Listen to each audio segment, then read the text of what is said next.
to Athletics LLC with Lamar, Lucious, Big League Chew, and my man Clyde. You're about to be schooled in all things track and field. This is experience. Yes, sir. We are talking past, present, future.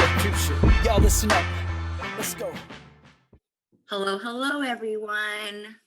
No silly intro this week. I'm not going to mess myself up. I did that enough last week. So welcome back to another fun episode of Athletics LLC. We're going to jump right in the water because we got things to do, people to get winning and all these championships going on. And we have a lovely guest to talk to real quick. So we'll go ahead and introduce her last so we can save the best for last. But Lamar, the world traveler, how are you today, sir? I'm great. Happy to not be in a car. Smells like a good idea.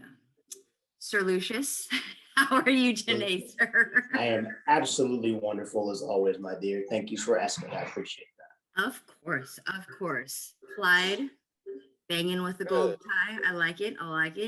Or bow tie, I'm sorry. It's championship week. You gotta wear gold somewhere, right? Right. Love that. Go Bears. Go Bears. Go Bears. And Go Bears. Last but definitely not least, we have the most magnificent woman in the world right now, Miss Tianna Bartoletta. How are you this evening, my dear? I'm well, too. How are you? I'm well. Always loving to be graced by your presence, of course. So thank you so much. Thank you. Plus, Clyde. Yes, ma'am. Why is Miss Tianna with us today? Well, that's a very interesting question. Tianna has graced us with her fabulous presence today because as this show is airing, as you all are watching, her memoir is officially available for pre-sale today. And we thought it was an excellent time to bring her back and give us, the information and the details. And she was gracious enough to send advanced copies of the manuscript to Mr. Lucious and Mr. Lamar, who have been reading. So they are also here in this moment to give us some preliminary reviews. So T, can we start off? I guess I'm in host mode right now. Can we start off by, the nuts and bolts of it? How do people get the memoir? What does everybody need to know about what's going on today? All right. So the memoir has been available for pre-order if you are on the insiders list. So today, the difference is that anybody who goes to my website, tiannab.com, can place an order for a signed pre-order copy. So all you got to do, tiannab.com, you'll see it right there. Pre-order the book. There you go. Okay, and we're gonna come back to that because I know there's special details that go along with all this signing up and whatnot. So, Mr. Lucious, you've Yes, been sir. reading. Yes, I have. Yeah, that's why I've got these bags under my eyes. Yes. Because it is. Without giving away too many of the details. I'm not gonna give you away any details. I'm just gonna put it to you like this: buy the book. Okay. It's phenomenal, and it's riveting. It keeps your attention. Most of you that know me know that I'm not a big reader, but I've had a very hard time putting this book down. So I've fallen asleep almost, every night reading the book because I'm just like, oh, I gotta read more. So I seriously, no jokes. It's phenomenal. Get your copy, get your signed copy. You will not be disappointed. I promise you that. Lamar, traveling. I'll say this. I've had work to do in the last couple of days, and the only regrets I've had about work is I haven't been able to stay in my book. The book is, I think Sir Lucious used the word riveting. That is without question, that's the word. If you know Tianna, you don't know Tianna. If you have met Tianna, you'll be like, oh, holy. And if you've never met Tianna, when you see her, you're going to want to hug her. So at the end of the day, I'll just say that thus far, I fight with this book. I love it. I want to fight some of the people in it, and then I can't put it down, and then I fall asleep reading it, and that has happened like 3 or 4 times. It's not because I'm bored, because I'm exhausted, because I'm usually reading it at 2, 3 in the morning. But I'm gonna finish reading it, at least try to, after this tonight. So I should be up till a good 2, 3 o'clock again. But at the end of the day, look, it's amazing, and the authorship is amazing. The story is more amazing and compelling, and at the end of the day, like, if you're blessed enough to know Miss Tianna B, it's a must-have. The book is a must-have. Well said, gentlemen. As one of the few people on the planet that knows what's in it from start to finish, all I can tell you is buckle your seatbelt. It is an emotional roller coaster ride, and I think for me, the coolest part is, when athletes put out books or memoirs, the general consensus is, oh, I'm going to read about this person in their sport. And that's absolutely in the book, but it is so much more than that, and comes at the reader from so many different angles and pulls at your emotions, all of your emotions, with the stories and the narratives and the behind the scenes and the things you didn't know about track, life, and many, many other issues that people in general, will ultimately go through. So it's a lot more than a book about track, and I think that's the brilliance of it. And the people who are lucky enough to get their hands on it and get through it, you're going to learn a hell of a lot about Tianna, no doubt. But you're going to learn straight up lessons that you can take forward and deal with your own lives and your own experiences. So bravo, T. And my question for you specifically is, what brought you to do this, and how was the process of getting through all the writing? Ooh, first of all, thank you, Lamar, Lucious, Clyde. Like those were the only reviews I needed. Thank you. I wrote the book because we don't tell our stories enough in our sport. Oh no. The authors of those stories. And I've been through so much. I really just wanted people to know who was standing on that starting line, or who was actually standing on that runway, and what it meant for me to just be out there putting one foot in front of the other. Part of that is like, sure, it's easy to clown me for running slow or like jumping a short distance, but it's like, we're always taken out of context. There's only so much you can know about an athlete from a results page. We don't get a lot of opportunities to explain the circumstances behind the performances that you're watching. And so Survive and Advance is a story of a life spent running from things, running from people, running to dreams, running to goals, running. I have been running all my life. And I thought, now that I have found my voice and I'm brave enough and courageous enough to speak up, not just for myself, but for others, I was going to tell the story, tell it all, and burn it all down. Because at some point, you just want to live as yourself, and you want to be seen as yourself. And the people who support you will be supporting you as yourself. And those who don't want to, it's really easy to know who those people are when you are actually living authentically. And that's why I wrote the book. The process, though, was hard, because it's like putting a life on paper. And I really wanted to be careful not to be like, this is how I won the gold medal, and then I won this medal and I'm so awesome. And so it was almost like going back to therapy. Like, this situation happened. What was I thinking? Why did I think this way? There is no place in the book where I painted myself to be an angel when I absolutely was not that. It is just as honest as I can make it. Clyde will speak to the fact that in my first draft, I left out a lot of stuff that was too painful for me to write about. And he encouraged me to write it anyway. And so I had to go back and sit with that pain and write it. And the reason I was able to do that is because there's at least one person on this planet somewhere going through that same thing. And the difference is they feel like nobody cares about them because they're not an Olympian, or they're not out making medals, or, you know, high performing in some kind of way. And I want that person to know, like, it happens to all of us. You're not alone. And this is how I got through it. And so I could not turn away from those painful moments. So the process was tough. It's probably the hardest thing that I have ever had to see through. And that's including all of the stuff that's in the book. So that goes to show what a labor of love this process has been. And even knowing that it's out in the world now being read is still also very uncomfortable for me because it's very vulnerable. But it's just something that I have to lean into and share. I just have to.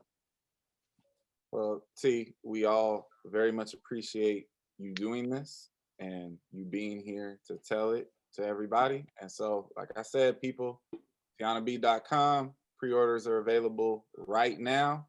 T, what is the official release date public? Yeah, so June 8th, you can just go on Amazon, Google my name, and buy the book straight up that way. Or you can pre-order in advance. You have until Tuesday to pre-order a signed copy. And the last thing I want to make sure everybody knows is, because it's coming out June 8th, you will be doing some book signings. Where and when? So I have a couple of book signings during the Olympic trials, actually. So one of them will be in Portland, Third Eye Books, the day after the 100-meter final. So no matter what happens the day before, I will be in Portland signing books and you know, meeting people as long as, you know, COVID allows. And then I will be at the Eugene Farmers Market doing the same thing, kind of just a chance to kind of be more interactive, especially when not everybody can come to that beautiful stadium. So it's just another way to connect with fans. Fantastic. That's We awesome. appreciate you being here, and good luck with everything. I know it's going to be a fantastic success. Thank you. Thank you. Thank you, everyone. Have a good night. Thank Have a great show. you. Bye. Thanks. Good night, spirit animal. I love it. That's awesome. I'll call her and tell her, or text her and tell her. I actually have our volunteer coach is a fan of hers. And I didn't know this. And she happened to be talking about her on our bus ride somewhere recently. And I was like, wait a minute, who are you talking about? Because I was only half-heartedly listening. And she's like, oh, she's an Olympian. She's a jumper. I'm sure you know who she is. And I was like, Tianna. And she was like, yeah. I said, what is your question? And she goes, I just love her. And, you know, I just want to learn so much about her. And I was like, well, she has a book coming out. And she like just went on the website, like she didn't know about the website or anything. And I was like, girl, you need to dive headfirst right now. So it's awesome. I'm super excited for Tianna. And for any of you who are even just questioning if you should, you should. Don't question, just go. You won't regret it. But yes, so thank you, Clyde, for exposing everybody else to what awesomeness that is already. So let's expose a little bit more. Mm-hmm. Let's expose this this event. Let's call it an event that took place last weekend. We had been told we were being graced with the presence of a football star on our own eight lanes of track, 9 lanes of 8 lanes of track. And so Mr. Metcalf, I don't know anything about Zach. Mr. Metcalf made a guest appearance and occupied a lane. You did. I don't know where you are if you haven't read anything on the internet about this, because you have not been able to escape it all week, if not the week prior.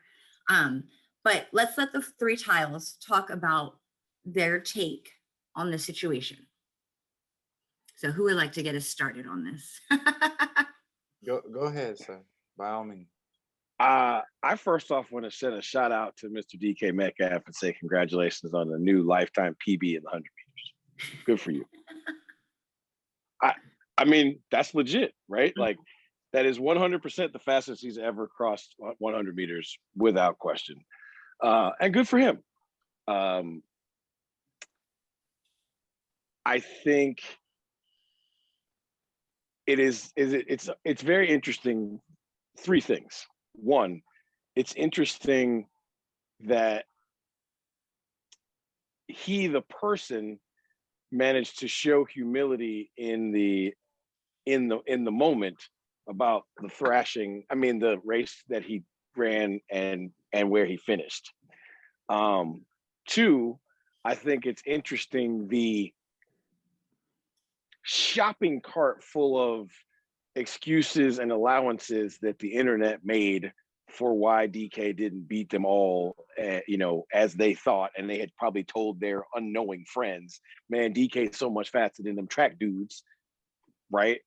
So the laundry list and the shopping cart full of excuses that they carted out to their friends and but three, and I thought this was my favorite, the ridiculous internet silence from all of the football heads proclaiming the greatness that we were about to be bestowed with, excuse me, that is DK Metcalf and his very large, very fast self. I found that deafening, the silence, that deafening silence of the internet chatter about how great he was. And I just say, like, at the end of the day, it's just, from my perspective, like, exactly, and I mean, like, to the T, exactly what I thought was going to happen happened. Yeah, I'm gonna let my two wonderful colleagues go from there. So I ran the first leg.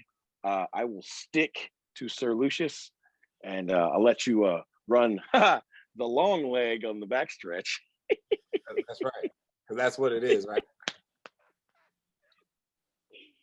Well, I am not going to give this much of my time, as I did not give it much of my time leading up to it, during it, or immediately after. I personally, if I knew Mr. Metcalf, I would tell him, great job. It was clear to me that he prepared. It was clear to me that he took it very seriously. It was also clear to me that he didn't belong. And kudos to him. He manned up. He went out there, took his L like a man. And, hey, 10:36 is a very good time for him. A very good time for him. But it's not world class, and it's not national class. And so, again, kudos for Mr. Metcalf to having the courage to step out into the limelight and do what a lot of people in his shoes or his position in the world would not do. But I'm not even going to address all the other idiots that went on, because I'm not giving it any more of my attention. I'm done with all that. So I'm sure Clyde will run the heck out of the third leg on this one. Ooh, does that mean Big League's running anchor? I like it. Oh my God. Oh, Big League can run anchor, no problem.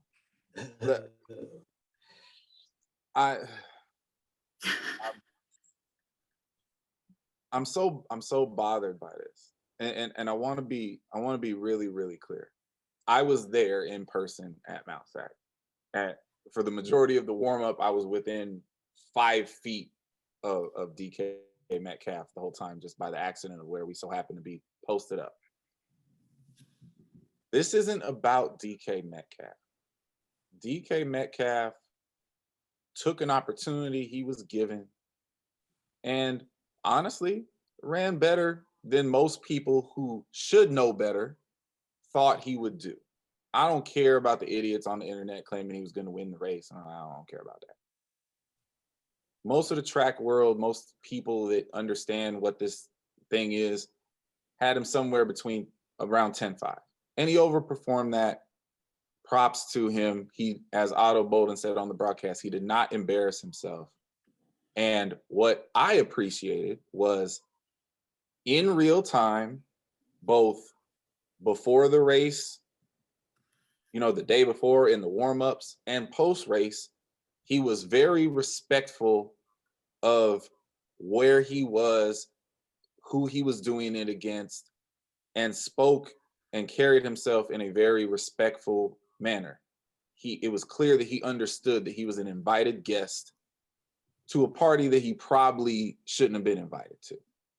And he carried himself with class. I have no beef with DK Metcalf. I have an insatiable, like I am red hot about the way it was covered and the way it's been covered since then, and the ridiculous narratives that keep getting thrown out here by our community. I'm mad at our community because we've seen these sideshows over and over and over, and the biggest, like the Donald Trump version of the big lie here is this. DK's presence brought so many more eyes to the television set. That's a net win for the sport. It's a win for everybody. Track and field's going to be more popular because DK Metcalf ran 10-3 in a 100-meter race. People, even if that were true, we have no tangible evidence that 1 million more people watched the meet because DK was in it, but I'll pretend that, you know, more people watched. Do you realize that there is no collective bargaining agreement that says if 1 million new eyes watch the TV show, the athletes get money? That's not a thing. His presence was disrespectful. And the proof of it is if you watch the broadcast and the fallouts from the broadcast, ESPN, FS1, Flow Track, for Christ's sake. No one's talking about the race that Cravon Gillespie ran. No one's really talking about Sha'Carri Richardson. No one's talking about Allison Felix, or I'm sorry, the person who beat Allison Felix, Gabby. No one's talking about Rai Benjamin taking Edwin Moses off the record books at Mount Sac. No one's talking about Shamir Little. No one's talking about big homie Darrell Hill in the shot put. When I tell y'all, there was so many amazing performances in that competition, and the presence of DK Metcalf has sucked all the oxygen out of the room. We literally are being ignored by our own people under the guise of clout chasing the NFL. There's a lot of issues in our sport. There's a lot of things that we could be doing differently. There's a lot of ways we could be promoting these athletes and trying to change the systematic mess that leads us to our athletes being out there racing for pennies against millionaires who don't need to be there. There's a lot of fixes that can happen. What I guarantee you isn't the fix is inviting people to the party that ain't supposed to be there so you can talk about them for a week and ignore our athletes. That is ridiculous. No other sport does it. No other sport would even consider it. And we have to stop lying to ourselves about that there's value in it. There is zero value in it. It's been great for DK. The NFL is now selling t-shirts that say track speed with DK on them. It's insane. DK's not the problem. His presence was. We have to stop doing this to ourselves. It is a clown show. Well, and so this is something I want to, I'm going to lift it up and if you have something to speak on it, please do. So in essence, what you just closed with, Clyde, was just how it's a mockery, literally making a mockery of our professionalism of our sport, right? But take it a step backwards. Like you look at, I was on social media today and there was a compilation of videos of a high school male who was not, in my judgmental eyes, not supposed to be on the 4x1, but for whatever reason was running a 4x1, and it was not a big man's relay. He was part of a legit 4x1, and dude took it upon himself to do somersaults down the straightaway, and that's how he was going to finish it. Or the compilation of videos where at cross country meets, I've seen more often than not males and females, as opposed to females, belly flopping into the muddy water, or, you know, just making a mockery of the cross country course itself. If we stop it there, does it help stop further advancing this type of mockery? Because like, even if basketball players at a young age shake someone out their shoes, it's still a level of respect, right? Because there's still skill in that. No one's ever going to go out there and slide down the basketball court and then shoot a shot. No one's going to actually take a swing at a baseball with their eyes closed or from their backside. So like, if we stop it there, does it help create a little more? It can't hurt.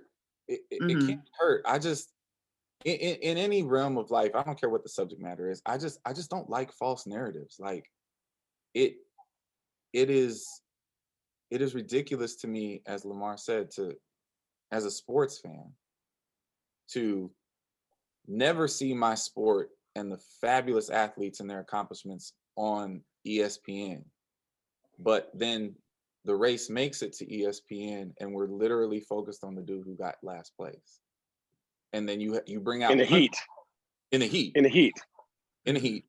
then you bring out experts to talk about how close he really is to the elites, and how, you know, if he was that close to the best people in track and field, blah, blah, blah. Oh yeah, mind you, our top 6 athletes in the 100 right now weren't even at the meet running the 100-meter dash. Like, DK's performance on the day he did it, there were 179 other men on earth who have run faster than that this year. Not like ever, in 2021. It's the number 8 high school mark in the country. There are 80 kids in Division I who run faster. Like, but we're talking about it like it's relevant, and we're giving it airtime. We're giving it airtime right here. Yes, we are. But we're one of the few places where the conversation is based in reality. Because all I've been watching this week is hyperbolic madness. And maybe choose right. Maybe at the lower levels, we allow enough clownish things to go on that everybody just thinks it's cool at the pro level. But that example, that scene, there was nothing professionalism about that scene. It just wasn't. See, what I think that our sport doesn't get, like, I think I said this a few shows ago, like, our sport doesn't get how awesome it is, so it sells itself short on a regular basis, right? The only one of these like one-offs that I saw that was actually good for our sport was when, like, just on a whim in warm-ups, Christian Coleman was like, yo, let's run a 40. Let's put that on television so we can show all these football people how much faster we are than they are. And he runs, what, a 4.12, like, basically in his flats, like, chilling. Like, we all know he can run faster than that, but that's faster than anybody in the football field has ever run, right? That was great. It was a one-off. It was just in case you guys wondered if y'all should ever come over here with us, the answer is no. I'm going to take my little self outside and finish doing what I do track-wise. But as far as y'all speed, y'all got JV speed, and we track people have real speed, right? It was on ESPN. Boom. That was great. That was a great one-off for us. Doing it in reverse, which is what we did, we invited a millionaire to be a clown in the clown car with all the other clowns, because that's what we made of ourselves, and we look like clowns. Yeah. In the end, that's what we have to stop doing to ourselves. Like, track and field is literally a sport of kings. If you compare, like, how good you have to be a professional, not a broke-fessional in our sport, right? You got to be a finalist of the Olympic or world championship level to where we all agree you are a professional making professional money. If you're top 8 in the world in any other sport, everybody knows your name. So at our sport, in order for somebody to know your name, you got to be the best person on the planet every 4 years, right? You got to be an Olympic gold medalist. So if it's that hard to be considered great at our sport, how about we treat it with some respect, right? It's like we got a bunch of really, really, really nice houses and refuse to put up a gated community around it with the security guard. Like, nah, just come on in. Y'all want to have a block party and a picnic down the street? Do what you do. Just don't spray paint the houses, because that's basically what we're doing. Right? There is greatness in the sport of track and field, but when you let clown performances happen like this, and again, to be clear, I am not clowning or saying anything bad about DK Metcalf, because look, I'll be the first one to say he ran faster than I thought he was going to run. I thought he was going to run about 10:50. So good for him. Him personally, like honestly, and look, I watched his block start technique. I watched all that. Listen, Cuzzo prepared. I give him props, right? But it is no different than if Christian Coleman, on a whim, somebody let him come to, that's not spring training, come to, OTAs, right? He ran a crossing route, caught a ball, somebody blasted his ass. It's the same thing, right? Everybody in football be like, ha, stupid little track dude. This ain't what you should be doing. This is not for you. Well, that's what all of us track people looked at DK as. Like, that was cute. We see that you practice, but you don't belong here. But we knew that before you came.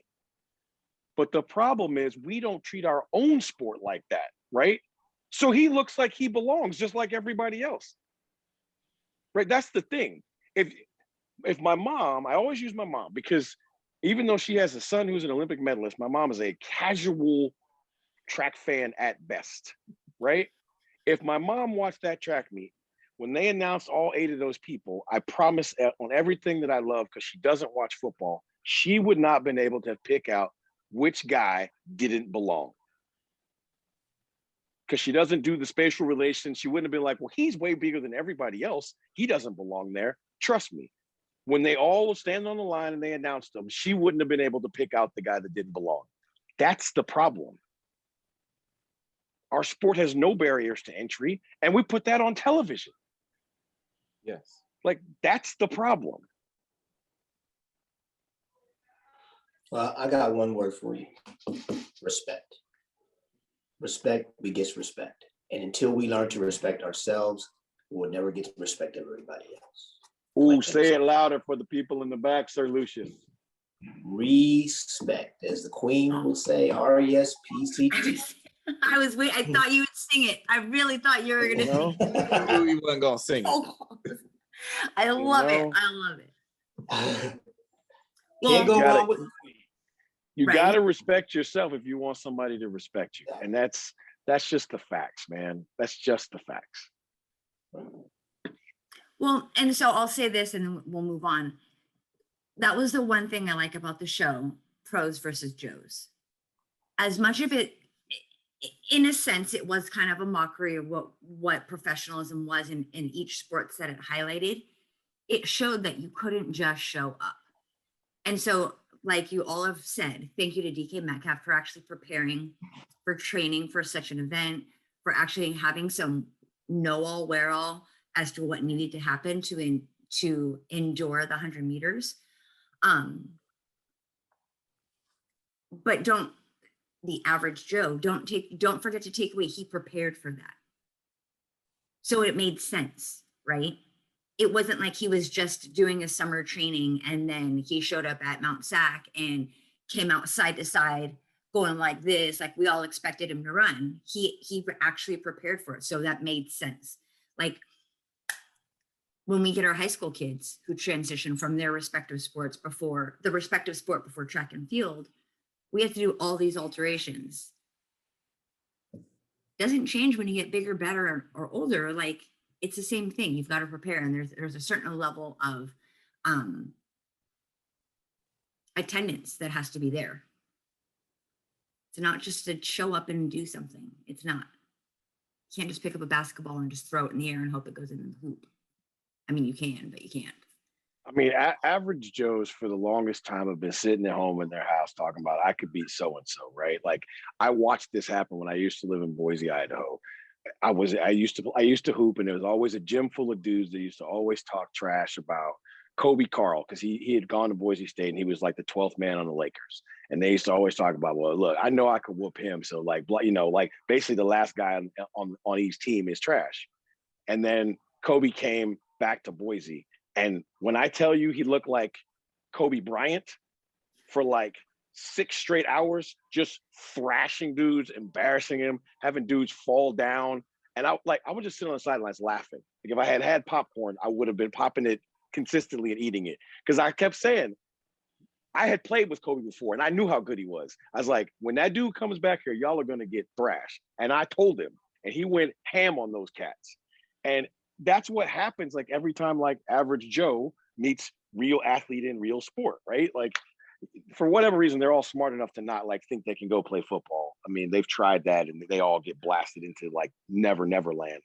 But you know, like Joe average golfer never thinks they could go beat a pro, right? But for some ungodly reason, and it's because we don't respect ourselves as a sport, there are people in other sports and people who walk in the streets who like think they can run as fast as track people, think they can jump as far and jump as high. And I'm like, y'all have no idea how far from reality you are. You know, somebody asked me one time, like, how high is high in a high jump? I was like, imagine trying to get your whole body over the doorway in your house. And that's opening bar. Like you have no you have no fathomable understanding.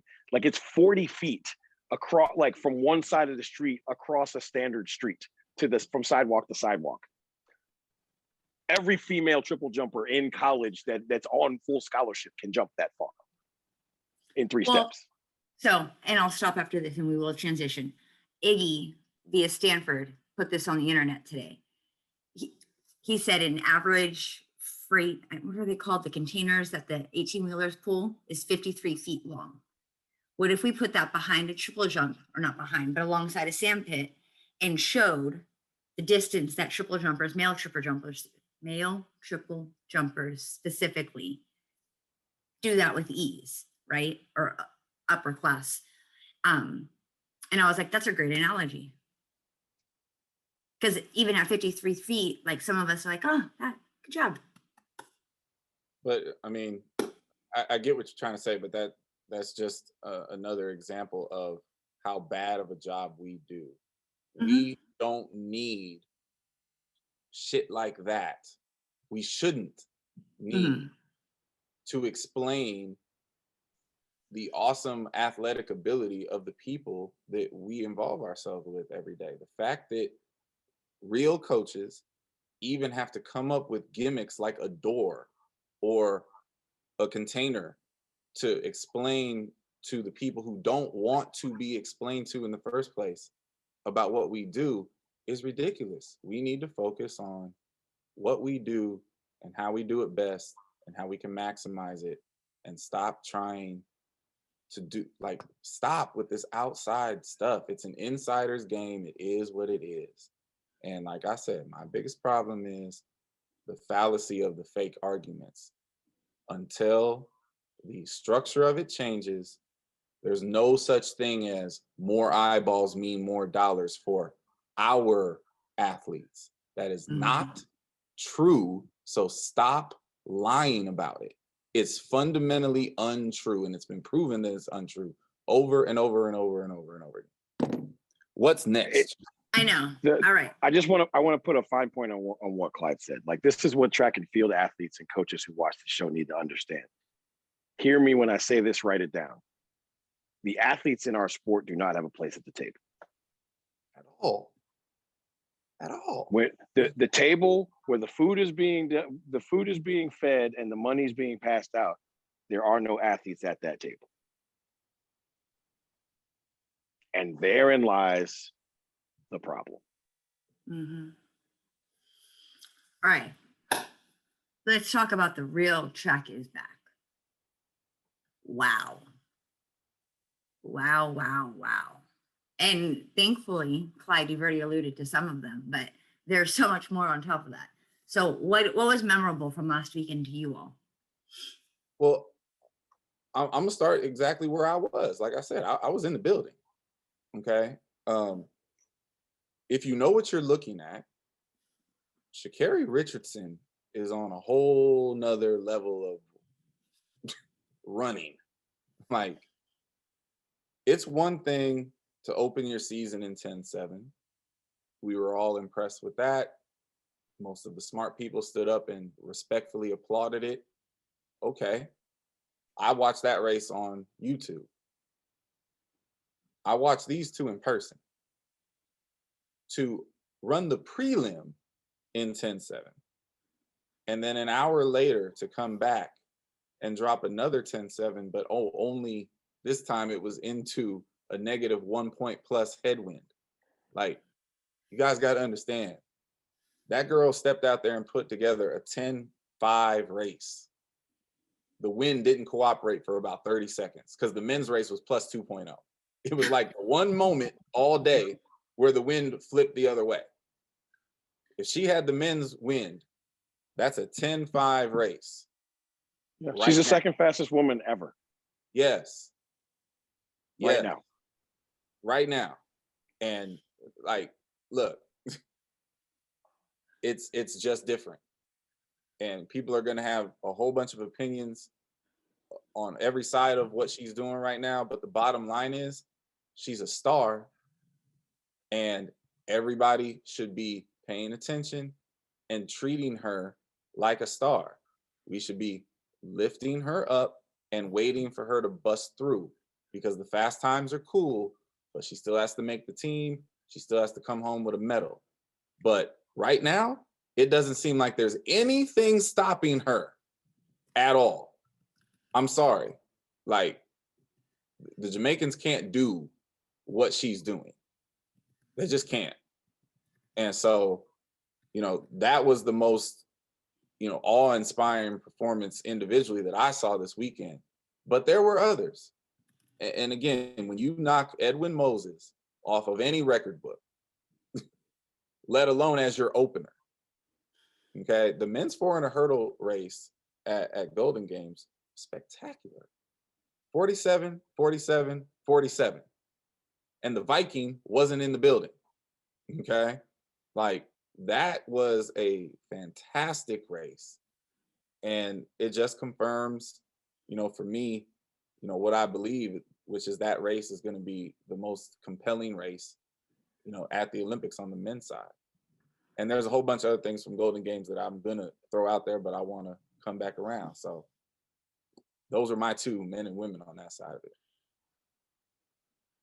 I'm gonna leave the Golden Games. I think this one might have been missed. Mr. Krauser ventured to College Station and threw 74 feet. Yeah. Nobody saw that. Yeah, he just quietly said, "I'm gonna open up at 74 feet." And then you talked about the big homie dropping 73. It was incredible. We're back over at the Golden Games. Big homie in little shorts out there talking. Yeah. Crazy, right? Let's just keep this going. I'll say this about the big homie. First of all, if you have never met Darrell, like, you need to, because he is the most authentic individual. Yeah. I don't want to diss anybody else in our sport. I'll just say this: he's one of the most authentic people in our sport, right? He's a real dude. He works really hard. He has had to grind to get where he is, and I just need y'all to understand, for him to open up a 73 feet, like, listen, I told y'all that dude is winning the medal, and if he stays healthy, there's nothing stopping that from happening, because that looked easy. At this point in time, from a training perspective, you always try to raise the floor. And I think, because nobody's paying attention, I think Ryan Krauser has raised his floor to 74 feet. I think if he goes to the meet and he doesn't foul and like, he doesn't have COVID and the meet, like, as long as it's just standard operating procedure, he's going to throw 74 feet or further. Right? He opened up at 74 feet indoors, and he just did the same outdoors. Like, at the end of the day, if you can't throw 74 or better, like, just leave that man alone, because you're going to have problems. But I want to jump in on this one. It's a two-part from the same race. One, Noah Lyles may have a chink in his armor, and there's some things that he's going to have to tighten up to get to where he wants to get to. Definitely not going to say he can't. That's not what I'm saying. I'm saying that ain't it right now. But the other part to that is, when Kenny Bednarik decides to be who he is, like, this is who I am. I'm not afraid to be great. I don't want to butcher the quote, but you know, there's definitely a fear to greatness. When he gets past that and will actually dare to be great, that guy's a problem.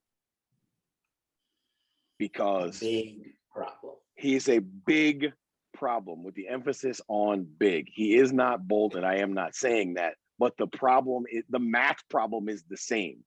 He is a gigantic man with gigantic stride length who has the frequency and the strength to be an unstoppable problem. And he's starting to figure it out, y'all. He's starting to figure it out. Again, I was there. He owned that race. For sure. For 180 meters. Like, owned it. And I mean, you weren't like, we pay attention. We know Kenny can run. I wasn't expecting him to dominate the race the way he did for as long as he did. Props to Noah for figuring it out and beating him to the line. Oh, but that was a massive shot fired. And that's just one of the things that's, you know, interesting and beautiful and intriguing about our sport. A lot of people are upset that we're not going to get to see Christian Coleman, and understandably so. But when Christian had to take his exit, a lot of people were like, oh, well, coronation of Noah Lyles. And I got to tell you, there's a whole bunch of people in 100 and the 200 are like, yeah, pump your brakes. We don't think so. And Kenny is a problem in the 200.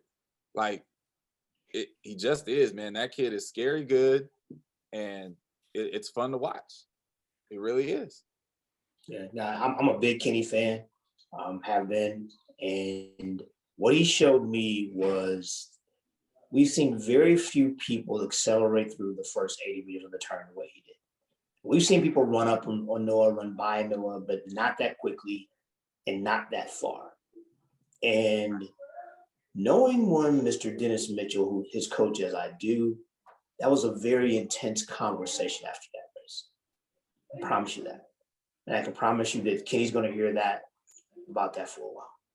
You know, Dennis will be in his head about being, as Lamar so eloquently said, who you really are.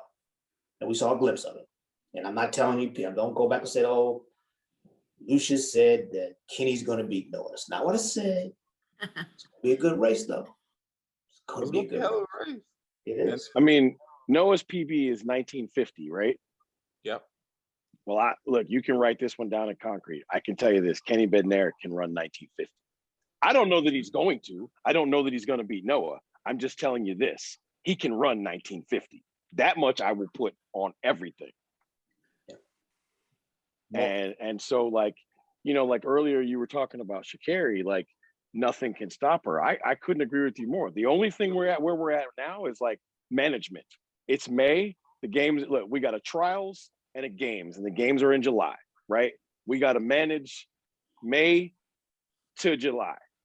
71 days. You got right. We got to manage those 71 days, and at the end of the day, like that's where we're at. I don't necessarily think she needs to get any better or different or whatever. She has to manage the next 71 days. I'm not saying, look, I don't want anybody to go and say Lamar said, well, she should just stop training. That's not what I'm saying. What I'm saying is there's 71 days that you have to account for your activities over those 71 days. So someone on the internet will say that's what you said. It's all right. And that's okay. And you know what? As a guy, and I hate to be this guy, as a guy that's won a medal and been to Olympics and didn't win one, I can tell you that the difference is in those 71 days. Absolutely. Yeah, so another performance I found to be intriguing was Mr. Norman. And I think what we're seeing with Mike is a transformation into coming into his own as far as learning how to manage his race, manage his efforts. If you watch him in the past, he would just go out and kill you right away. And Mike's kind of like, you know what? I'm the best guy here. I'm going to go win the race. And I'm going to run 43 when I need to, not just because I can. He understands that firing those bullets in April and May mean nothing. And for those people that are worried about, stop worrying. Like, watch him. He's not running. he's straight on cruise control. And I'm proud of it because there's no need for him to run 43 seconds right now. I mean, if you're paying attention, and look, I know the people on this panel are, right? I rewound the race, and I timed the last 100, and I was like, yeah, they got a problem.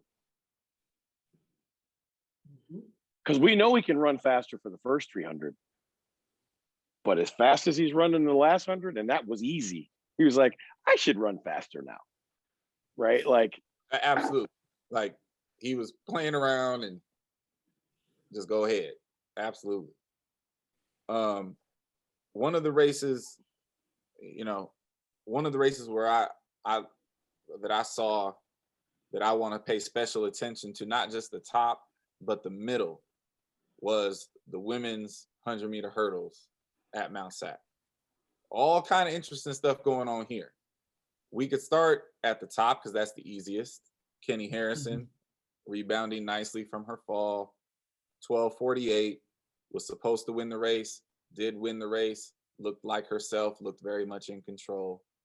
When Kenny is good, she's the best that's ever done it. She just has to be good when it really matters. And she'll, she already has the world record.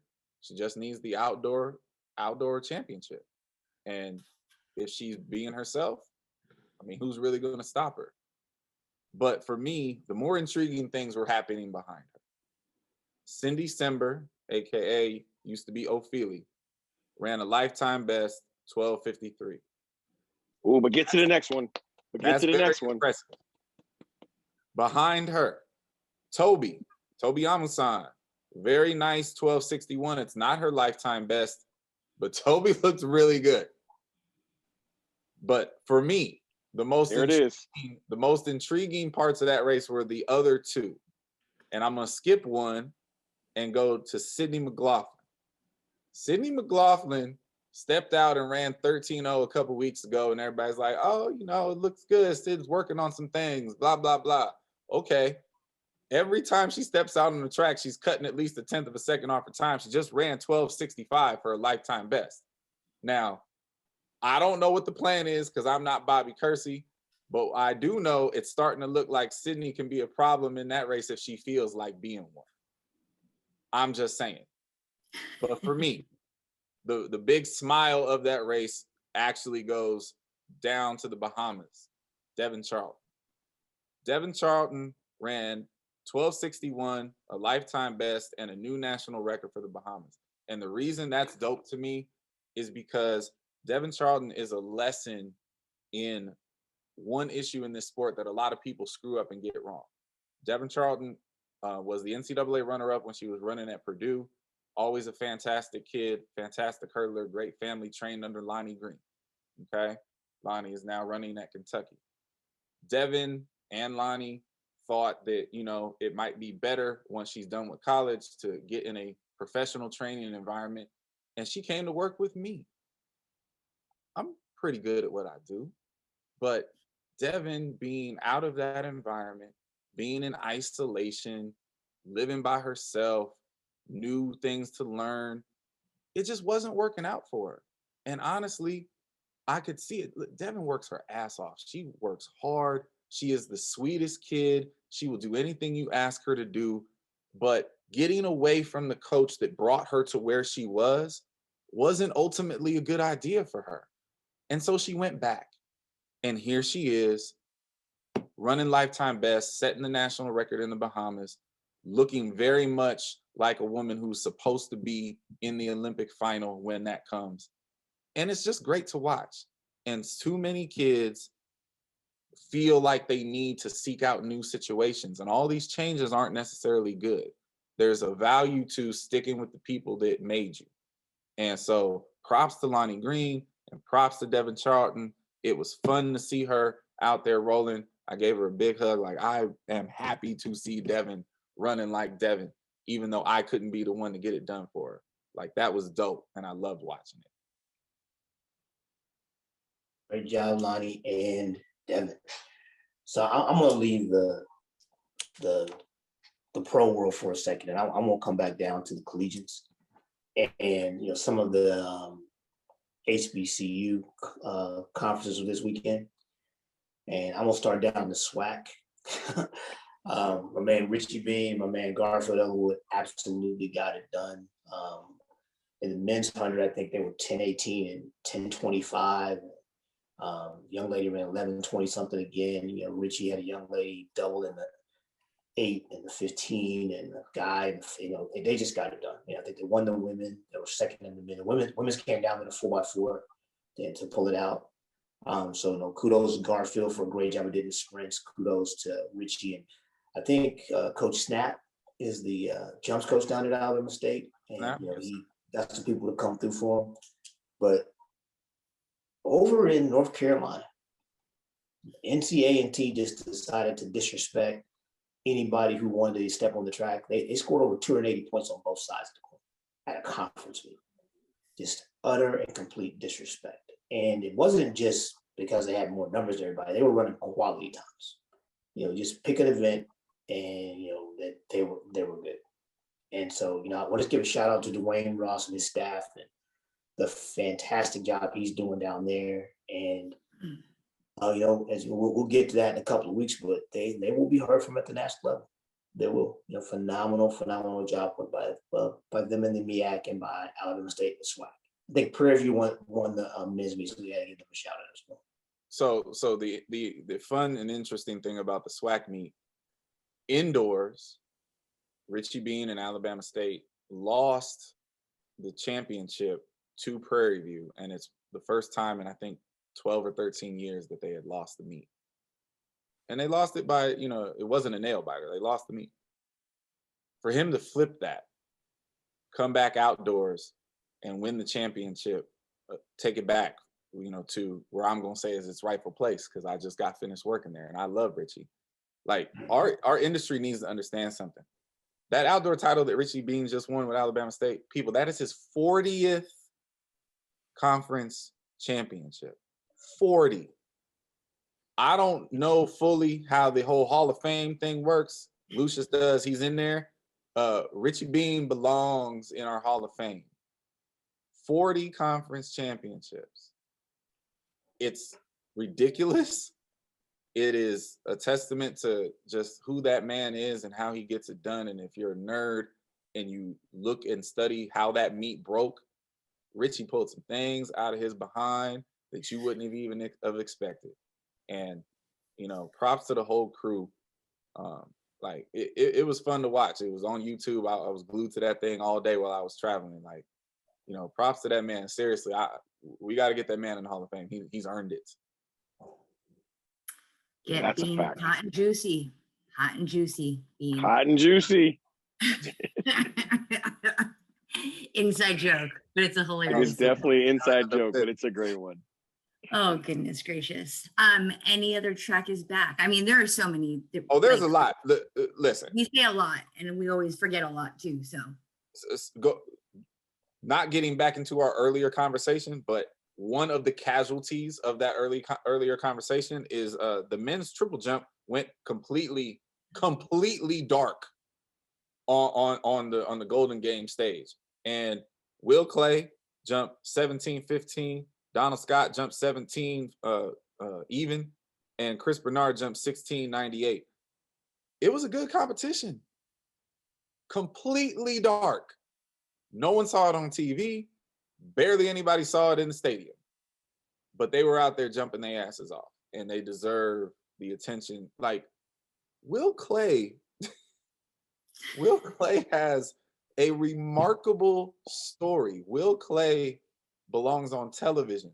Will Clay has a beautiful family. Will Clay is coming off a surgery that could have ended his career. Like, Will Clay deserves airtime. Like, this is a story. I mean, it's crazy that he didn't get any airtime, and him and Donald and Chris Bernard didn't get any airtime. But it speaks to what we were talking about before. Like, we keep letting the people in the production trucks decide how we're going to package our sport, right? We don't have time for the triple jump because we got to tell the DK story. See, but there's got to be. No. I'm not. No. All I'm saying is, like, this is why I'm saying, like, these are the places that we need to have people that matter, right? It's like in how the product is packaged. That's what I'm saying, right? Like, we can't cut out events for stories. We do it all the time. We do it in the Olympics, right? Like, we can't do that because the product is too good. Like, you tell stories when you need filler. Like, track doesn't need filler. Track needs commercials because you're too wound up because too many good things happen. Yes. I mean, Will Clay's like 365 days from Achilles tendon surgery, and this dude jumps 17, 16. That's dumb. Man, look, we all been waiting on Shamir Little to do something over some sticks. Okay. She did. Out there, I gotta say it because the hair, fantastic. Bald, like faded, pink, lined up, amazing. And stepped out there 53.65. And behind her, you know, if you're a nerd, you've been watching Gianna Woodruff's development over the years. National record for Panama, 54.70. That girl's come a long way. Like, that's a hell of a race. Who's Gianna Woodruff's coach? Boogie Johnson. So Gianna Woodruff is doing that. You know what's coming. Hey. I'm just saying. Hey. Again, we're all waiting, right? Like, there's so many things we're waiting on. And you know, the men's 100, our quote unquote headliners weren't there, obviously, but a lot. I said this when they made this transition, when Cravon Gillespie turned pro and went back home to LA to train with John Smith. A lot of people had opinions about that. And all I said was, it's going to work. It's absolutely going to work. And guess what? It's working. And this is another story that we missed. Cravon Gillespie ran 996 on his home JUCO track to win the Golden Games. No one knows that except nerds like me. Like, Cravon is doing everything he needs to do to put himself in a position to challenge to be the U.S. champion. He looks good. So let's give John Smith a little credit here. Yes. I don't know anybody that's going out to John that hasn't run. I mean, Ryan Bailey was a good sprinter. He went to John. He became a great sprinter. You know, there's a little guy that we know named Leroy Dixon that had a hard time making the NCAA final and went to John Smith and made the world championship. Yep. You know, it's just to name a few. I mean, John is one of the best coaches to ever do it. And anybody that questions any young person, the whole key with going to John is you just got to listen, right? They go to John, they listen, and his process takes a little longer than most. You know, he needs at least 1 year, and it gets done. So anybody that questions anybody going to John, just not anybody with very much sense. So I don't pay attention to those people. But props to John and Cravon, great race, very well technically put together. You know, he did a good job. And knowing JS as we do, I'm sure he picked the heck out of it, right? We're like, that dude ran 996, and he's probably like, yeah, he should have ran 985. You know how JS is. So that's right. Great, yeah, incredible job. And just because I like this kid, I have for a while, and you know, we spent a lot of time talking about the Americans. I like seeing CJ Uja looking like he's supposed to look out there running 10:03. Mm-hmm. Like, CJ's a good sprinter. You know, I don't think anybody's going to predict that CJ comes out of, you know, the Olympics with a medal, but, you know, the Britain team is very dangerous in the relay. And in order for them to really be at their best selves, they need CJ out there doing what he does. And, you know, CJ looked really good this weekend. And I liked watching that. I thought he did a great job. You know, when you talk about the relays, the challenge for the USA is to remember who we really are. To remember who we really are, and to approach the relays with the pride, the passion that we used to in the old days, you know, and just kind of go out and disrespect people, you know, like we don't do that anymore. We got to get that back, in my opinion. So I still think that if we line up with our 4 best people and we do our job, nobody beats us in the arena. Doesn't happen. Oh, well, that's always been the case. We always step on the track with the 4 fastest people. Not always. No. 2012, we didn't have the fourth fastest speed. We did not. All right. Man to man. I mean, they had Bolt, but man to man? No. All right. It was close, but the Bolt's the difference maker. So we didn't have four fastest guys. You know, and we had 3 of the 4 or 2 of the 4, but not the 4 fastest guy. Well, hopefully this go round, the coaching leadership of the Olympic team can have no pressure. I was waiting for someone to say it. Well, you know, and honestly, I know that guy pretty good, and I can tell you right now, he's not scared, not at all. But again, it just comes down to the people that are going to be running if they're going to listen. You know, I think that's part of the issue here is that we've forgotten the history of the USA and the pride behind the relays. You know, we've forgotten that we used to go to the World Championship, the Olympic Games, and win the relay by 4 or 5 seconds. We've forgotten that. We've let the worst of the world back in. We've let them into our backyard. It's time for us to lock the gate. Put them out. I mean, you should just clip that. Go ahead and put that on everybody in the relay pool's iPhone, whatever, their device. Go ahead and play that on the way over. And some of the administrators' iPhones as well, but that's a topic for another day. It's about a mindset. But back to track is back. I mean, I think that I'm excited moving forward. I like you guys. I'm excited to find out when Delow is gonna open up. You know, I'm very excited. You know, it's going to be a pretty good hurdle race coming up next week. Apparently, Devin Allen, Daniel Roberts, and Mr. McLeod are going to go at it out in California. You know.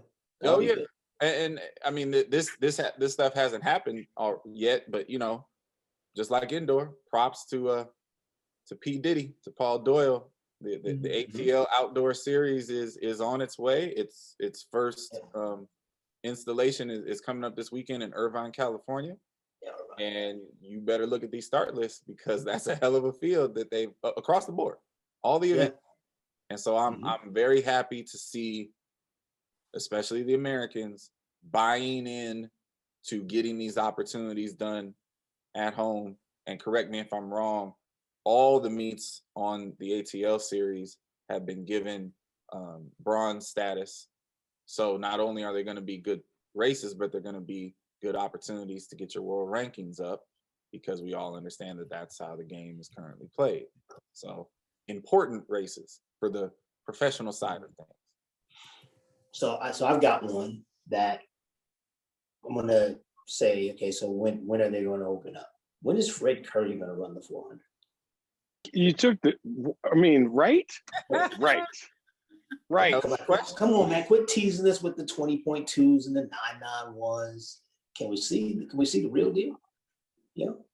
Like where's Wade Van Niekerk? Is he at home? Is he in the States? Is he Can I throw out a random cynical thought? Like I have absolutely no evidence of this whatsoever. But the minute you said that, this is what came to my brain. Fred Curley and Wade Van Niekerk haven't run because they were waiting to see what Mike was going to run. I believe that now that Mike has run, those two will be running shortly. That's Michael's second race. But the first one wasn't much of anything. Right? I don't give either one of them that much credit. But it sounds good anyway. It's a good plot. It's a good plot to a B movie series or something like that. You know? But I want to know when they're going to open up. Yeah, I want to know when the Viking is going to open up. Yeah, he's another one. I'm definitely waiting on that. Yeah. When are we going to start firing these shots? Because like you said, I mean, 47.6 was third this weekend. Third. And he wasn't there. Qatarian wasn't there. And just like Norman looked absolutely in total control of himself through 300. John Wick looked easier. Oh my God. Like, it was not at all. There was running along, like, so I'm watching him. Then I kind of shift my eyes to McMasters. McMasters is getting it. Oh no, yeah, he's working. And Raj just kind of like, wow, I'm gonna run with you for a little bit. I gotta drop you off. You know, that was textbook. It was, kudos to him and his coaching body. And I mean, McMaster, that's a big run for him. That's PR for him, I believe. Not right at it. And I think the third guy to national record as well. So I think conversation for me with the 400 hurdles is, okay, who gets second and third behind Mike at our trials? Because right now there's, I think Kenny Summers run 48.8, Amir Latin ran 48.9. Yeah. The top collegiates 49.1, and that'll change here in the next couple of weeks, but that's the big question, And then once Fred opens up, we see where his head really is, and who's the third slot for the men's 400 in the USA. And I think that's going to be interesting. Well, particular thing there. We all know what's coming. I mean, one of the most interesting things is the fact that the NCAA championships are going to end, and the U.S. trials are going to start literally 7 days, not even 7 days later. So, some people had their conference meets this weekend. Everybody else, all the majors are going to have their conference meets this coming weekend, and it's going to be very, very clear that the professionals and the broke professionals better be on high alert, because with the trials being as close as they are to NCAA championships, the collegiates are going to be a very serious problem at the trials. And there's a handful of them in various events that are already a very serious problem that we talk about often. So I'm very much looking forward to the SEC results, the Pac-12 results, the ACC results. What else going on? Big 10, Big 12 from this weekend. Yeah. It's going to be a hot weekend coming up. A lot of shots going to be fired this weekend. Yeah, I mean, next week's show might be Track is Back. Yeah, the whole show. I mean, the entire show. I already know because there's a meet on Tuesday in Texas at the AP Ranch. Yep. Yeah. So, has there been a meet there yet that hasn't been very fast? Right. So that'll be good as well. Anything else to highlight before we move on? I think the big thing for me is that, as we talk about this every week, kudos to the coaches, man. There's some guys out there coaching their tails off, and some ladies and ladies too. Like, hey, Tanjibi for Bailey is one of those. Is getting it done. She's getting it done. And whatever Dennis Mitchell's doing, he's keep doing it. Because see, we almost forgot Javion Oliver ran 1097 this week, and nobody's talking about that. Win legal. Looked great. She ran 11-0 into that same headwind Shakiri ran into. Yeah. And so Dennis is doing a good job with his camp. You talked about CJ Uja. I mean, that's obviously Raina, because I saw Raina with him the week before down in Claremont. CJ didn't look so good, so Raina went to work with that one.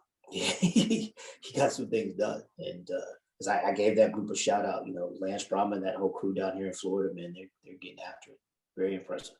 I'm waiting to see also.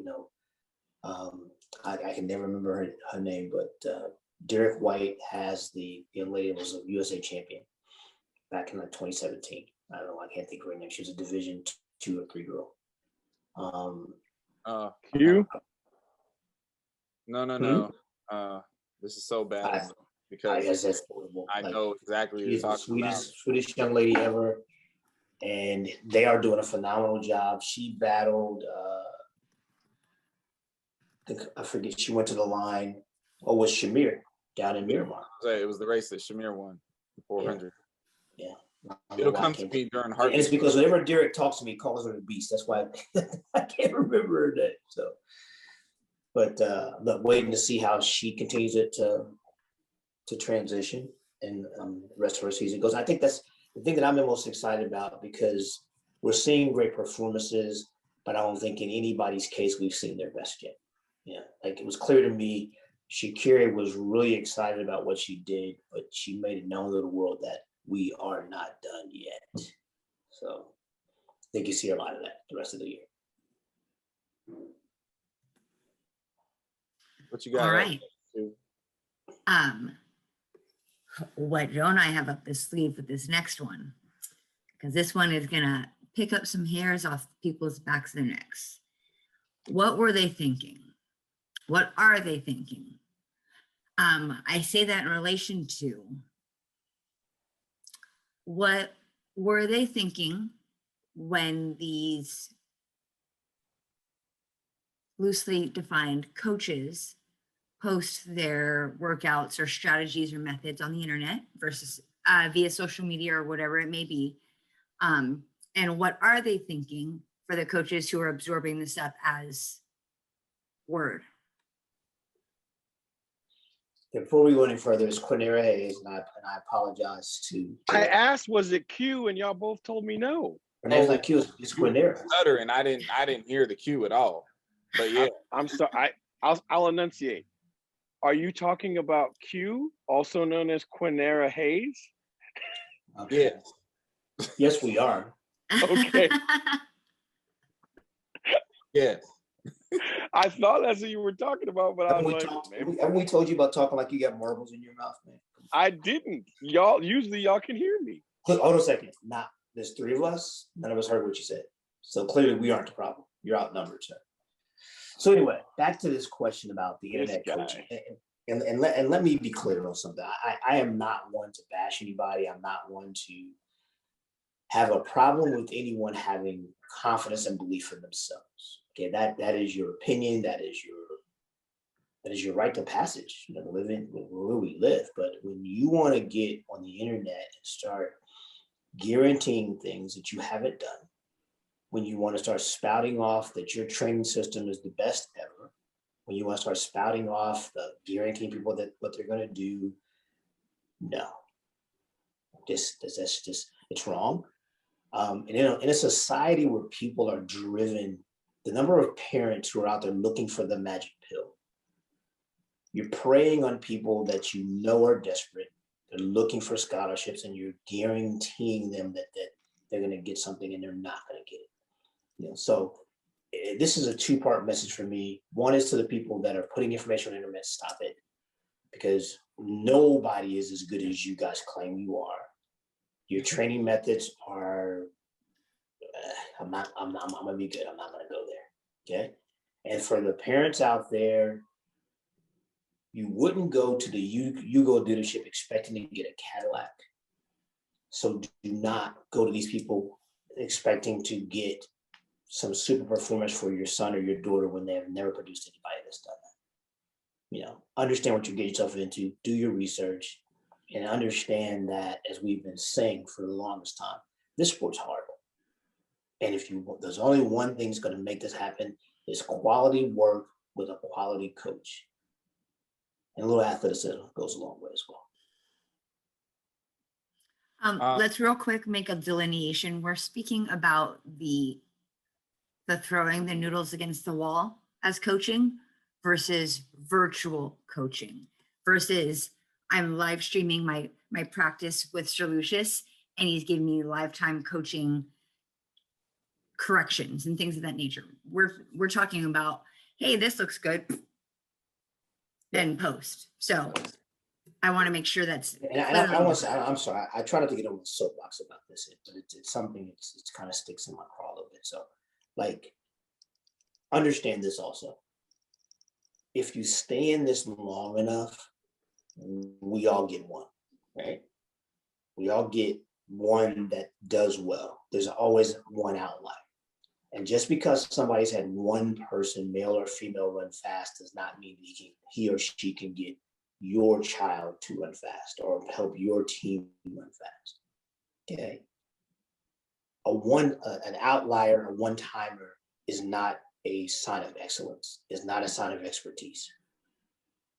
You know, understand that. Again, you're not going to the Yugo dealership shopping for a Cadillac. Remember that.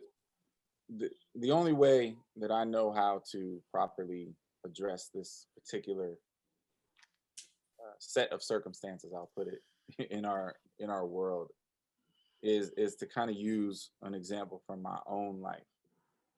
Back in the day when I was coaching high school age kids in Knoxville, Tennessee, one of my original star athletes was a young lady named Jackie Coward.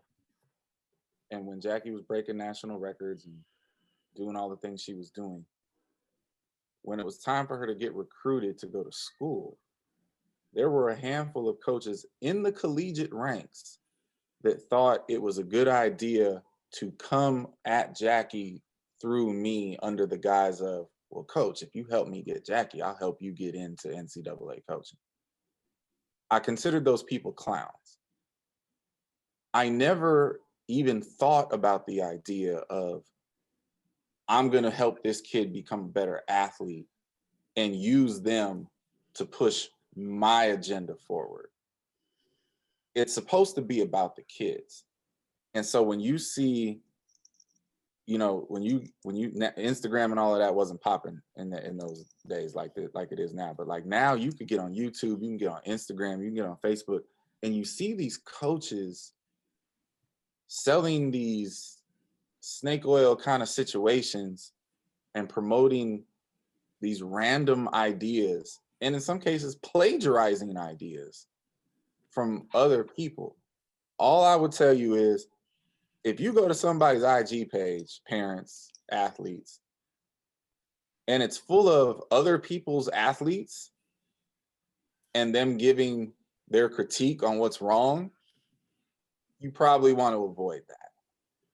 If you come across these people who have like videos of work they haven't done and are telling you, this is how you fix it, it just doesn't make any sense.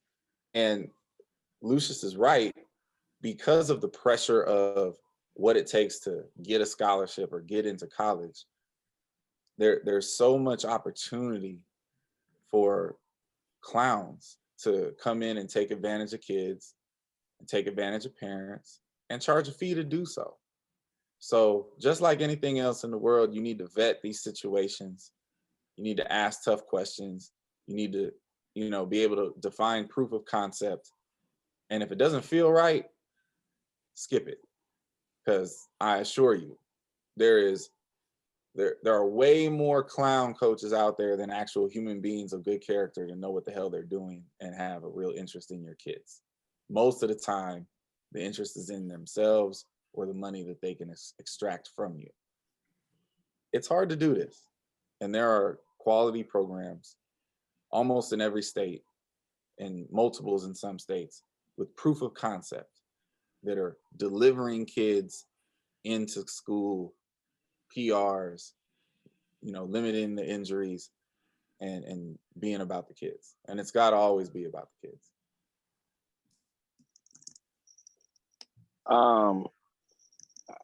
Obviously, I'm very passionate about this particular subject. And so rather than go on a really long rant, I'm gonna say this in particular to the parents, because what you're trying to do is out of love for your children.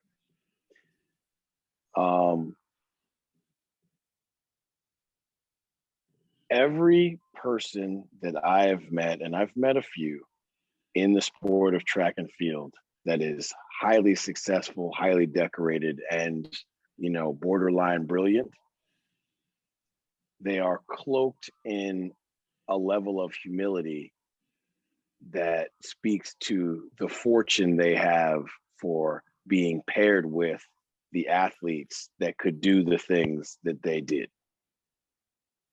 They all dress themselves as stewards to certain athletes' greatness, and very rarely do they speak in terms of I and me. You know, my athletes this, I did that, my guys did this, my ladies did that. That's not the phraseology of the greatest people in our sport from a teaching perspective. There's a whole lot of we, there's a whole lot of, you know, I'm blessed to be able to coach so-and-so. We have been in the lab doing a lot of work. Those are the people that you want to surround yourself with, get information from, curry favor from, and if necessary, pay. But if you go to someone, or worse yet, someone comes to you and says, I can make your son or daughter do this, you should run. You should run from those people. You should run from those people, right? Because I've known, look, I'm going to pick on him, but I've known Sir Lucious for, we're getting close to 3 decades. Don't out him like that. That's nasty. And in that wonderful time that God has allowed us to be friends, I can't name 5 times that he's ever said, I did, or my people always. I probably can't name 3, but I'm being kind. So at the end of the day, I feel like this. The Fugazis should be relatively easy to spot if you're willing to look for them, right? Just because they always out themselves, because it's always about them. And at the end of the day, even if that person's a good coach, you probably don't want a coach that is more in it for themselves than they are for your child. So if your interest in internet coaching and gurus is to find someone that will be good for your child's success and progress, the internet's probably not where you should be unless you're sending an email to, the University of such and such. Hey, can you help me with guidance for my young person? Can you point me in the right direction? But if you're just trying to WebMD to figure out how to cure cancer, that ain't gonna be it. You know what? That's actually a really good point. Out of respect for who hit me up and the way it went, I won't use their names, but I had 2 people hit me up this week. Coach, there's this kid in your area who's really talented. Can you work with them? And of course, I'm like, I can't work with them. I'm an NCAA coach. That's not legal. But since you asked, here are the best people to talk to about this who will do a good job. That's actually a really good strategy to find out who's real and who's fake and who's authentic in your area. Because I assure you, anybody working with young people in the area of City X, the college coaches know who's good and who isn't, because we're the ones that have to go recruit these people all the time. So if you're wondering about that, sending an email to a college coach is not necessarily a bad way to go about it. We will always point you in the right direction. Agreed. I bet that conversation went a lot different than people thought when I brought up the topic. Guaranteed. Probably. Guaranteed.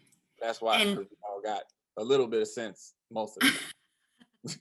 Yeah, no, and that's great. Thank you for your input, because that's all relevant and all very sound advice given as to the what are they thinking and the what were they thinking. So I hope you all heard, and if not, rewind the last about 15 minutes and listen to that again.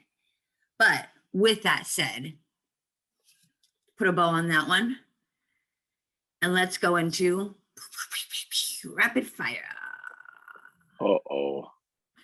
And he says, uh-oh, because he knows it's his turn. I feel like it's been a minute, traveler. right? Let's see how fast that beanie's rocking in May, sir. Oh, you see, I took my glasses off so I could focus. Okay, no stunner shades. Okay. Are you ready, sir? Yes, ma'am, I am. All right. Your go-to Starbucks drink is? Ooh, it's the vanilla frap. It's like a milkshake. The vanilla frappuccino, I think is what it's called. Is that because McDonald's is always broken? Their machine's always broken? So you go there? I'm just kidding. No, that's not why, but I mean, you're not wrong. Yes. All right. The best pair of Oakleys you've owned? The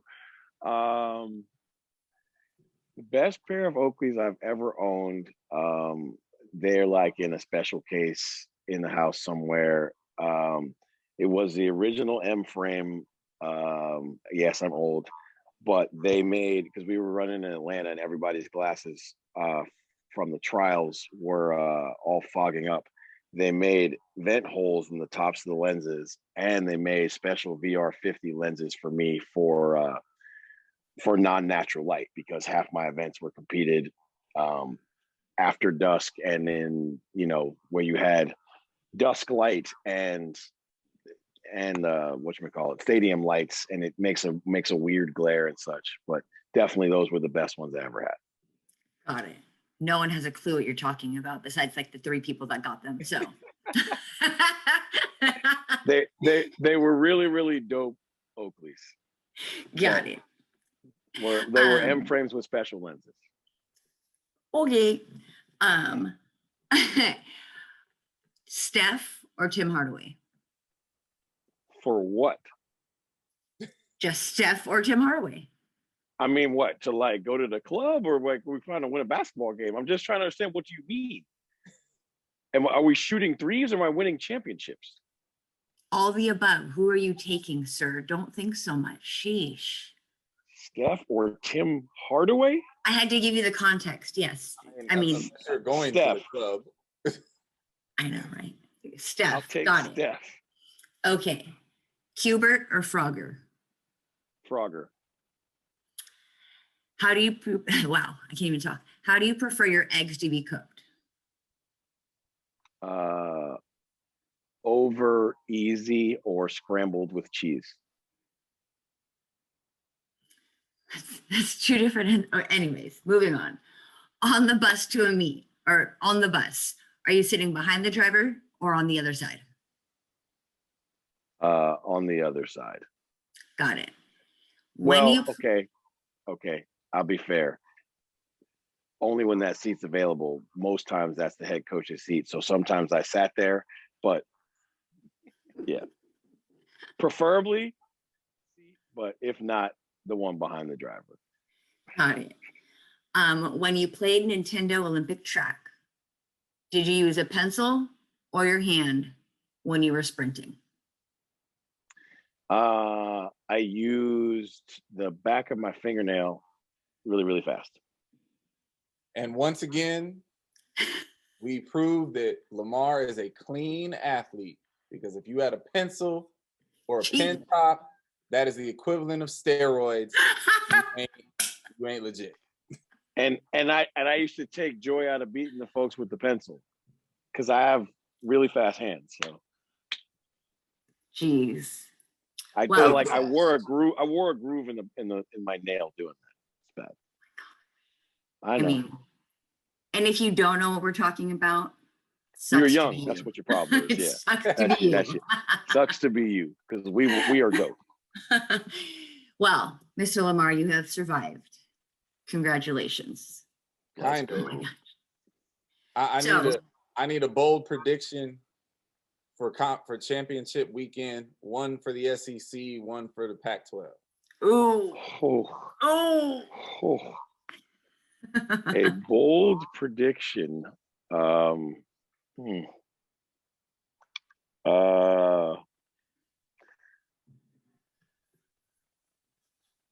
Bold prediction for the Pac-12 is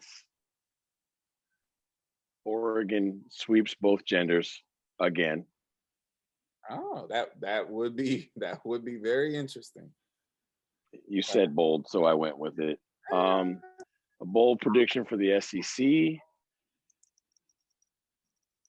I will just make it easy. A bold prediction for the SEC is that Coach Henry and the crew don't win a championship at home.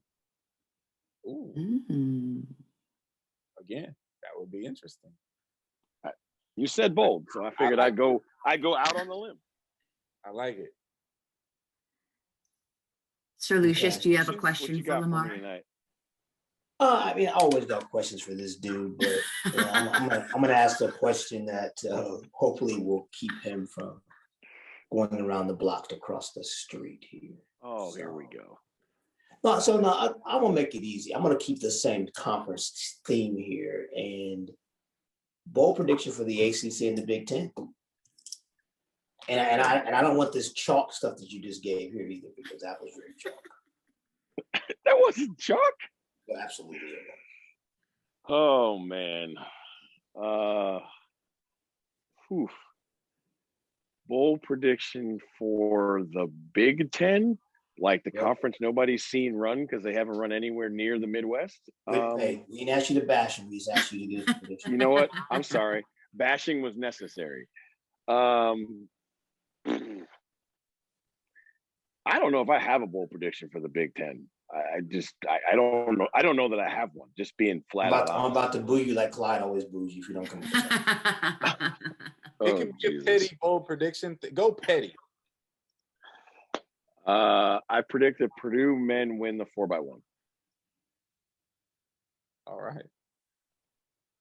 I feel like they on instinct. I feel like they might be the favorites, but I don't know. Exactly. Chalk. I don't know. Chalk. Oh God. You are. And you said for the ACC? I asked for petty. You gave him was predictable. Oh man. Okay, you know what? I'm going to change the question. Who wins the men's and the women's titles in the Big Ten? Because that chalk stuff you were doing was terrible. Oh my God. I'm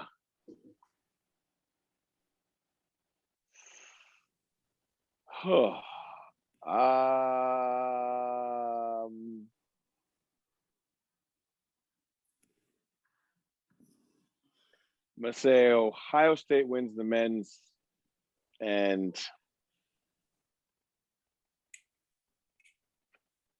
because this makes no sense whatsoever, Penn State wins the women. All right, that took way too long, but we got some answers. Thank you, Clyde.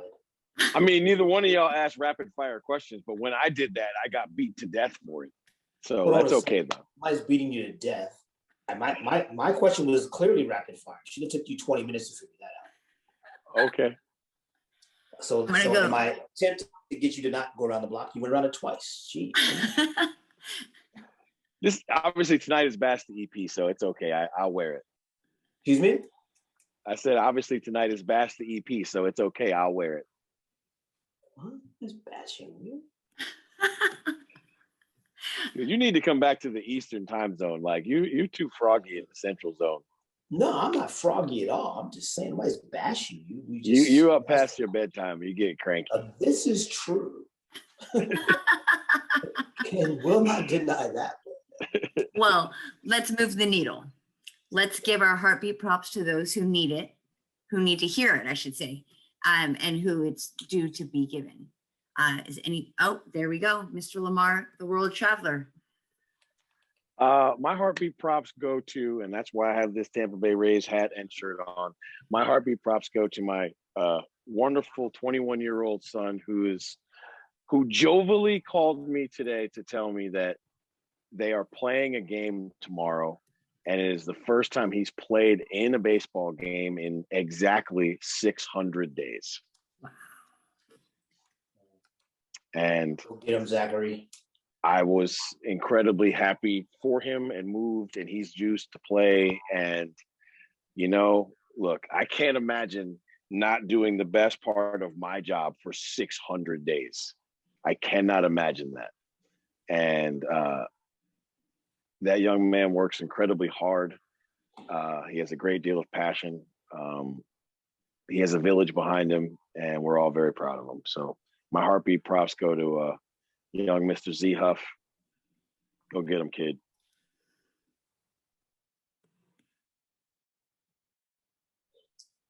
I can go next if you like. I'm gonna ride with my training staff. Throughout COVID, throughout the nicks and knacks that we've had throughout the season, they have stood strong and done a phenomenal job with getting people healthy and getting them back on the track so we can have a team, we can have a season. So I want to give my props to Andy Clark, Yolanda Lawrence, and our new young lady that joined us in January, Chanel, who walked into a buzzsaw, had no idea what she's getting herself into. Good luck, Chanel. Yeah. Good luck, Chanel. Yeah. So she's handled it well. I'll give her credit. She's handled it well. So I want to give a shout out to them for bandaging us up, taping us up, all the good things they do, and even having to prop up the head coach every now and then. So thank you guys. Appreciate everything you do. And 5 more weeks. Let's go. Let's go. Chu, you can go or whatever. I'll go real quick. Wanted to give my heartbeat props out to our strength and conditioning coach at our UPY who works with the women's team, specifically Pedro Mendez. He's done a phenomenal job with our group. Goes unseen all the time. He's a quiet worker. He and I talk all the time, but when the student athletes that I'm blessed to work with are making the strides they are because of their strength gains as well as their technical gains, it's hard to ignore. And unfortunately, there was a lot unseen at our conference meet this past weekend. But what I loved is he still went to the meet, even though the power group did not compete, and he learned even more. And mid-meet, he texts me and he says, "Coach, we got to talk some more. I want to know more. I need books. We need to have more conversations." And he just, his desire to learn and be better as a strength and conditioning coach, and not just that as a coach in all, is motivating. And, for all of you strength and conditioning coaches out there, that's something that you should strive to do, is understand the sport that you're working with, if not all the sports that you will ever work with. So, Pedro, big up to you. You're awesome. Keep doing your job so I can keep looking good doing my job. My heartbeat props tonight, because I'm choosing to take the positive route with this particular story. I could have thrown this into the "What were you thinking" segment, but I'm actually very proud of one of our incoming freshmen, Miss Asia Atkinson, out in Southern California, who attends St. Anthony in Long Beach. California has made some really egregious decisions with the way the high school season is being handled out here right now. And one of the cool things that happened this past weekend was the Arcadia Invitational went off. And if you watched it, it was an amazing meet. It always is. I personally consider it, the best high school regular season meet in the country every year. Well, one of our signees, Miss Asia Atkinson, went to Arcadia and she won the long jump and she won the hurdles in very impressive marks. What most people don't realize is that earlier in the day, she actually competed in another meet for her high school, which was their league championship.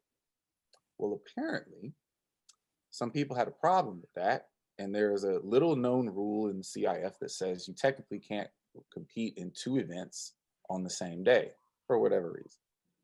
So the coach of the team who her team beat filed a protest to get her disqualified from the league meet under this rule. If she would have been disqualified, the other team would have won the title.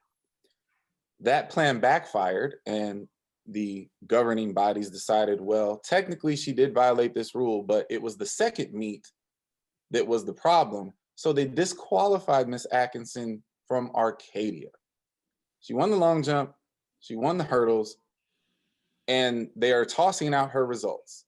And the reason that I am proud of her is because she has shown nothing but class in the face of this utterly ridiculous and petty situation.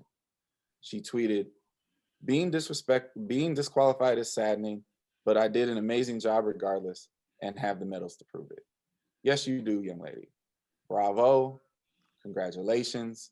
And 10 years from now, when I go watch the video of the Arcadia Invitational for 2021, you know what I'm going to see? I'm going to see Asia Atkinson winning the hurdles and winning the long jump. And in a year where all of this mess is as bad as it can be for these high school kids, especially in this state, I cannot believe that once again, people want to make it about themselves and do these kind of things to these kids. Like, leave these kids alone. If anything, you should be applauded for the amount of work you put in that day and the spectacular fashion that you put it in. So congratulations. You got the medals. It's on video. It's on record. We all know what happened. Props to you, young lady, and we're happy to have you. Go Bears. Well, in such fashion, we've wrapped up another great episode.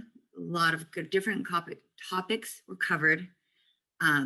Hopefully everyone was ever able to pick up something and really just let it hit home and sit in their heart. So with that being said, Clyde, Sir Lucious, best wishes, run fast, jump far, and high, throw far to you two this weekend in your squads. And Lamar and I will hold on the forts. We'll make sure nothing flies away. But other than that, thank you so much. And to everybody else who's competing this weekend, travel safe, do what you do. And in the gracious words of TB, survive in advance, just keep going. So thank you so much. We'll see you soon. When the lights come on, the road just get to running. When the lights come on, opponents smash the plumbing. Heard you like it warm, hot, knife the butter. Truth pin them hard, knock them off that rebuttal. Tsunami, tidal wave to your puddle. Tough love, punch you in the arms, little brothers. Athletics, LLC, there's no others. Track and field's place and we'll peel to go further. Hey, Wally, Coyote, it's road runners. Feels like you know us, you've been with us the whole summer. If not for this quarantine, these four corners wouldn't be here, but we here, so start learning. You gotta earn your stripes, gotta get your scars.